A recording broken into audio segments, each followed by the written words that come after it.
आज रात ये रिश्ता क्या कहलाता है कि एपिसोड में इमोशंस का सैलाब देखने को मिलेगा, जहां माधो आखिरकार विद्या के इमोशनल ब्लैकमेल से इतना तंग आ जाता है कि उसका गुस्सा फूट पड़ता है। विद्या के बार बार भावनात्मक दबाव डालने से परेशान होकर माधो का सब्र टूट जाता है और वो पूरी ताकत से अपने दिल की भड़ास निकालता है। माधो का फूटा गुस्सा, घर से बाहर फेंकी सारी नुकीली चीजें।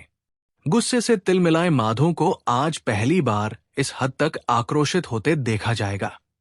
वो पूरे घर में रखी सभी कैंचियां, चाकू और नुकीली चीजें बटोरकर रोहित को थमा देता है और कड़े शब्दों में कहता है, इन्हें अभी के अभी घर से बाहर फेंक दो और जितनी भी नुकीली चीजें दिखें उन्हें भी हटा दो, क्योंकि पता नहीं कब तेरी मां कौन सी चीज उठाकर अपनी गर्दन पर रख ले और मुझे इमोशनल ब्लैकमेल करने लगे। उसका ये तंज सीधा विद्या पर होता है, जो लगातार उसे मानसिक रूप से परेशान कर रही होती है। इस तीखे आरोप से विद्या का चेहरा एकदम उतर जाता है, लेकिन माधो यही नहीं रुकता। वो पूरे घर के सामने फूट फूट कर बोलता है कि वो अब इस माहौल से थक चुका है और पुदार हाउस को नर्क कहता है। रूही ने की माधो को शांत करने की कोशिश, लेकिन घर का माहौल बेहद तनावपूर्ण हो जाता है।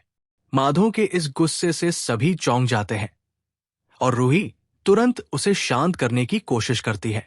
वो माधो को समझाने की कोशिश करती है कि गुस्से में कोई भी फैसला लेना सही नहीं होता, लेकिन माधो इस वक्त किसी की भी बात सुनने को तैयार नहीं है। इसी बीच रूही अभीरा और अरमान को ढूंढने की बात करती है, लेकिन माधो साफ साफ इनकार कर देता है। वो गुस्से में कहता है, कोई जरूरत नहीं है। मैं उसे हमेशा से समझाता रहा कि इस घर और इस परिवार से दूर रहना ही सही है, लेकिन उसने मुझे ही गलत समझा। अब बड़ी मुश्किल से उसे समझ आया है कि उसे प्यार करने वाले लोग उसके साथ हैं, उसकी मां और उसकी बीवी। ये कहते हुए माधो पहली बार विद्या के सामने हाथ जोड़ता है और गहरी पीड़ा भरी आवाज में कहता है, कृपया मुझे अकेला छोड़ दो, मुझे इस नर्क में मत बुलाओ। क्या माधो सच में इस घर और परिवार से पूरी तरह रिश्ता तोड़ देगा? क्या विद्या माधो के गुस्से को समझ पाएगी या ये लड़ाई किसी और बड़े मोड़ पर ले जाएगी? आप इस जबरदस्त ट्रैक के बारे में क्या सोचते हैं? क्या माधो का गुस्सा जायज है या विद्या सच में गलत कर रही है? हमें कमेंट सेक्शन में बताएं। ऐसे ही टेलीविजन के लेटेस्ट अपडेट्स जानने के लिए चैनल को सब्सक्राइब करना ना भूलें।